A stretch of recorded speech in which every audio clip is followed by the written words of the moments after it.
So we are now in module number 12, I think. Is that the right one? Anyway, the subject is emptiness. This is the second of 3 sessions on this topic.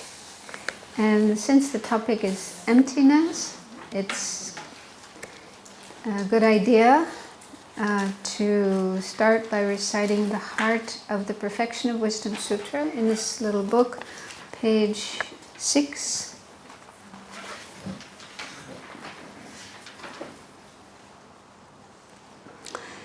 So I thought to spend a bit of time doing some meditation, calm abiding meditation.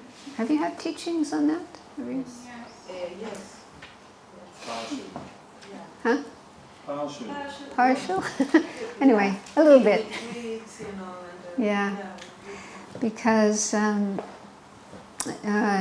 the subject of emptiness, we're looking at how to develop the wisdom that understands emptiness, which is something very, very subtle, very deep, very difficult to understand. And it said that to be successful in studying and thinking about and meditating on emptiness, we need to have good concentration. The better the concentration, then the more successful we'll be.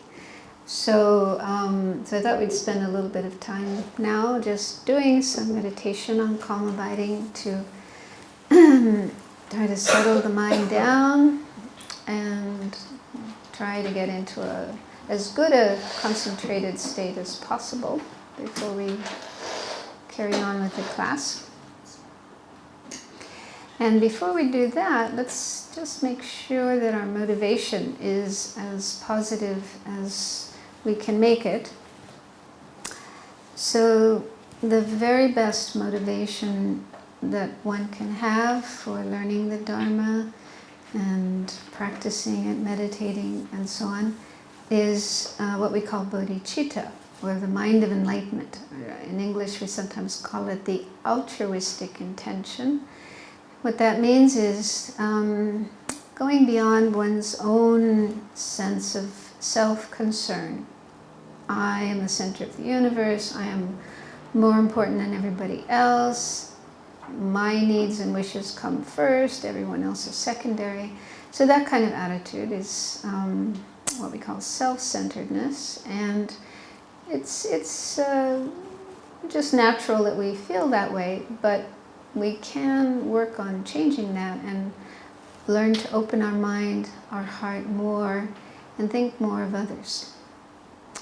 And so the more we can do that, the more we can think of others and wish to help them be free of suffering, help them have more peace and happiness and so on. And then make that our reason, our motivation for engaging in study and practice of the Dharma. So that's the meaning of altruism. It's thinking I'm here not just for me, but for others, to be able to help others as much as I can. And the highest degree of that motivation is thinking of becoming a Buddha. I want to become a Buddha. I want to go all the way to enlightenment, to help all living beings in the best possible way and help them reach enlightenment as well. So if you heard about that and you're comfortable with that, you feel that's something you can relate to, then you can think in that way.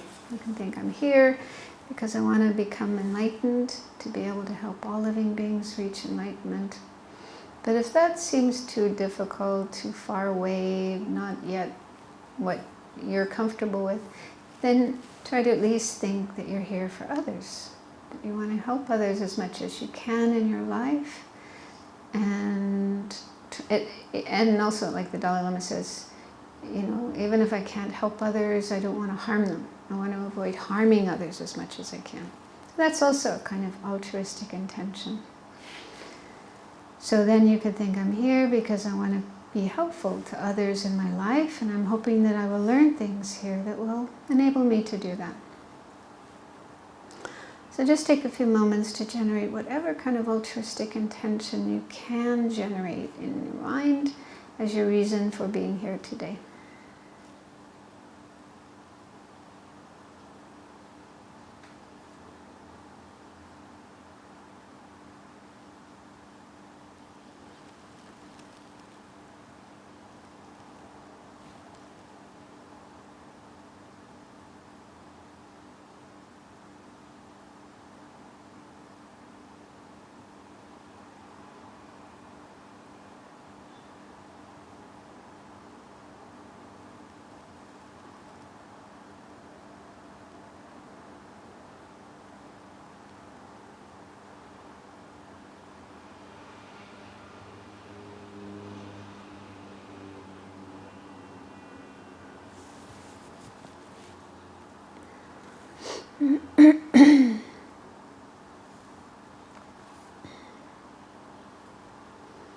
Then, so with calm abiding meditation, we choose an object. It could be the breath, the flow of the breath in and out of your body, or it could be another object, such as an image of the Buddha. That's what the Tibetan lamas often recommend, a visualized image of the Buddha. So the breath is probably the easiest object because it's already there. And you might have some familiarity with meditating on the breath, so you could use that. But you can use another object, like an image of the Buddha, if you wish to. So you first focus on that object, bring that object to mind, and then try to stay focused on that object as long as you can before your mind wanders away, which will happen. So it's natural that we can't stay focused on one object for more than a few seconds, or 10, 20, 30 seconds, and then it wanders away. So when the mind does wander away, you try to notice that and then let go of that other object. Put it away, put it aside, and come back to your meditation object. And even if you have to do that again and again, it's okay. This is how we train our mind in concentration.